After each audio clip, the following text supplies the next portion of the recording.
We're going to break down your frontside 540 to see how you can go and start landing this trick. The first thing I want to note is there's a lot to really like here, especially your takeoff. You're really going and getting that maximum extension, leaving off your tail, and I'd say in a lot of ways, your takeoff is more textbook than mine. The issue is you're taking off very angled over your heel edge. This is a great position if you're trying to do like a front dub 9, because from this position, you can go and extend up and pull your legs in, and as you pull in, it will increase the speed of your rotation. But when you're doing a flat 5, it's going to go and actually cause a couple of problems. First of all, it's making it so you're slightly corked off the takeoff.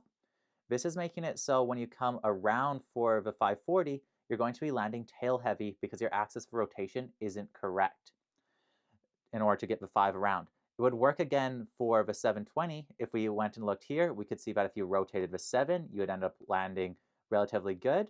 But this is telling us that you're just going in not on quite the right axis rotation.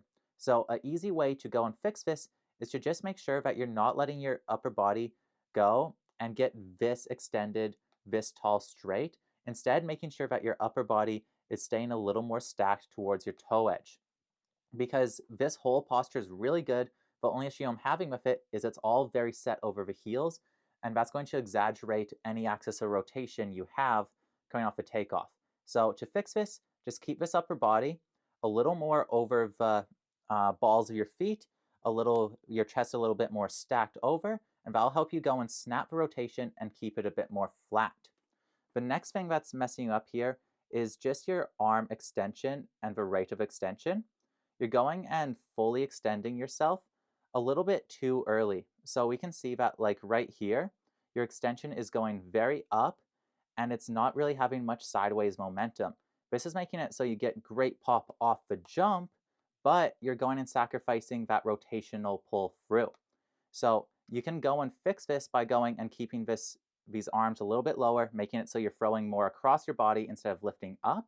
But if you want to keep this really amazing pop and don't want to sacrifice that, then you can go and make up for this with head positioning. Currently, your head positioning is a little bit off. You're going and pulling your eyes around rotation a little bit too soon. So as you come off the takeoff, you're already dipping your head down towards the takeoff. So you can see that your eyes are like more angled here. You really want your eyes at this point to be angled more towards the knuckle of the jump. This will go and keep your chest more in line with your upper body, keeping you more connected, allowing you to go and pull into that spin. So right now what's happening is since your head's already preemptively rotated, you're actually getting a moment of pause and hesitation right here where your head isn't going and moving positions. It's staying stagnant right there. And then it's only at 270 you start trying to pull around the spin. If we compare that to my front 5 here, you'll see that I start with my spot facing relatively forward, a lot more forward than you're facing, and that makes it so as I pop off the lip, I can go and let my upper body continue the rotation and continue the rotation with my head. And that's really important for a front 5 is making sure you're never stopping your rotation. So instead of having your head preemptively rotate a little bit, keep it delayed looking back at the knuckle, and that'll expand the range of motion you can use with your upper body, letting you channel this rotational energy throughout the jump. And then the last thing it will help you do is make sure that you're always going and trying to lead and pull with the head.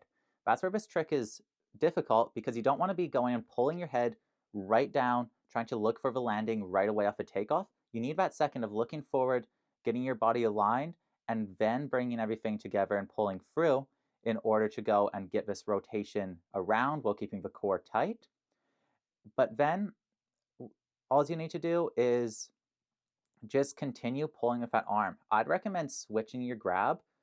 This melon grab speeds up the axis or the speed of your rotation, but it has the downside of making it so you're using your right arm to go and be completely open. This is going to make it so you need to let go at 180 in order to go and rebalance yourself, or you'll be at risk of over rotating if you hold it the whole time.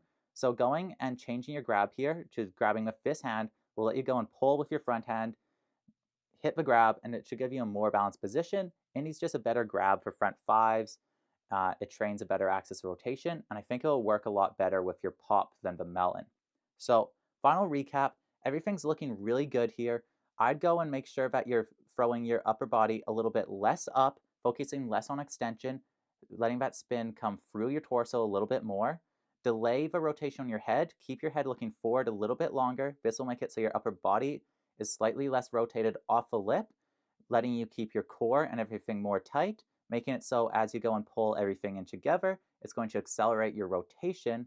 And from there, try to go and grab indie because that's going to free up your front arm to lead the rotation, helping you to go and control the axis. Because even though you're not landing this, you're really close and you would be able to go and stomp this if you like did no grab, readjust, but we're trying to get you to the point where you can go and throw it, hit the grab and hold it for a very long period of time. So those small changes should be all you need in order to really make this trick start feeling good and more consistent. But it's looking awesome. Let me know if this feedback helps or if you need any more advice and we'll get you sorted. Oh, actually, before we go that, let's just go and look at this takeoff angle. We'll see if there's anything we can notice here. So here, yeah, we can just see that you're really throwing a little bit too soon. See how you're going and winding up, snapping, and you're buttering off the takeoff in this fully wound up position. Uh, right here, your upper body is completely snapped, and you're holding that completely snapped position for a long period of time. This is just making it so you don't have much rotational energy coming off the lip of the jump. So when you go and fly off the lip, you're not actually spinning very fast, and that's why it's not coming around. So you need to just delay the snap motion, make it so you're in this position as your tail's snapping off the end, and that will give you a lot more power, let your energy translate a lot more, and should do you really good. Can keep these arms a little bit lower too. It's not too big of a deal, but that might help a bit as well. Awesome. Well, let me know how it goes and enjoy.